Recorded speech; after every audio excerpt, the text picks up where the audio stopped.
বাংলাদেশ সেনাবাহিনী ভলিবল প্রতিযোগিতা 2024 সমাপনী এবং পুরস্কার বিতরণী অনুষ্ঠান অনুষ্ঠিত।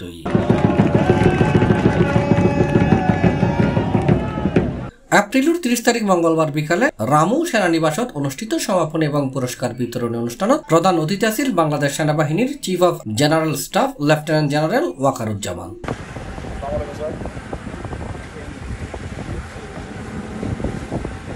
10 পদাতিক ডিভিশনের পরিচালনায় প্রতিযোগিতাত সেনাবাহিনীর বিভিন্ন সেনাঞ্চলের মোট 16 দল অংশগ্রহণ করছে।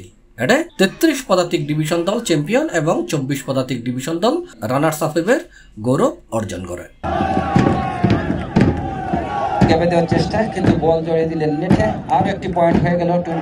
এই অনুষ্ঠানে জেনারেল অফিসার কমান্ডিং 10 পদাতিক ডিভিশন ও এরিয়া কমান্ডার কক্সবাজার এরিয়া ছাড়াও ঊর্ধ্বতন সেনা কর্মকর্তা হল এবং সৈনিক হল এডে উপস্থিত আছিল। শেষে বিজয়ী হলের মাঝে পুরস্কার বিতরণ করছি প্রধান অতিথি লেফটেন্যান্ট জেনারেল ওয়াকারুজ্জামান। এই প্রতিযোগিতাটা অর্গানাইজ করেছে, এটাতে বোঝা যায় যে ইউনিটটা কত ভালো।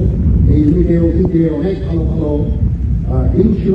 আমি নিজে জানি অস্ট্রেলিয়ার টিম, হকি টিম খুব ভালো হকি টিম ছিল। এখানে ন্যাশনাল টিমের প্লেয়ার ছিল অস্ট্রেলিয়ার। তো এই ইউনিট মিউজিক রেজিমেন্ট আর্টিলারি তাদের অধিনায়ক এবং সংশ্লিষ্ট সকলকে আমি ধন্যবাদ জানাচ্ছি, আন্তরিক মোবারকবাদ জানাচ্ছি। এরকম একটা সুন্দর আন্তঃপ্রদেশের একটা কম্পিটিশন সুচারুভাবে C+ চট্টগ্রাম।